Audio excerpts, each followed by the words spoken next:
Guys, I think marami yung nagkakagusto dito sa Kerastase or Kerastase na anti-hair fall blow dry fluid. Kasi nag-viral to sa TikTok. And nung na-try ko nga siya, okay siya sa hair. Na-amaze ako dito sa unang gamit ko pa lang. Talagang effective siya. No joke. Anti-heat protectant na rin to sa hair mo. Ganda palambot niya talaga yung hair ko. Ibang-iba yung texture ng buhok ko kapag hindi ko siya ginamitan ng ganito.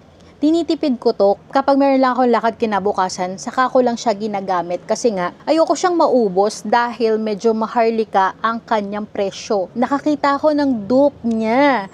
Alam ko guys na hindi siya ka-formula niya, hindi siya kasing mas effective katulad nito. Pero nakuha niya guys yung effect naman niya sa hair ko. At walang iba kundi ito. Heat Protectant Spray. Kung ito guys, marami siyang benefits and napapasmoothen at napapaganda niya yung hair mo. Protect niya rin sa heat. Sabi ko siyang dupe kasi yung nabibigay na effect niya sa hair ko, ganun na ganun. I-recommend ko siya sa inyo kasi I think nasa 100 plus lang to. Compare mo dun sa 2,500, di ba? So, heat protectant spray siya and napapasmoothen and napapaganda niya rin yung effect niya sa hair ko. Tapos, ang bango-bango pa niya. Buti na lang nakahanap ako ng dupe kasi ito, pwede kong araw-arawin. Compare dito, ito pwede kapag may event lang, may gala lang ako at may pupuntahan lang akong importante, dun ko siya gagamitin. And ito naman, ayan, for everyday use.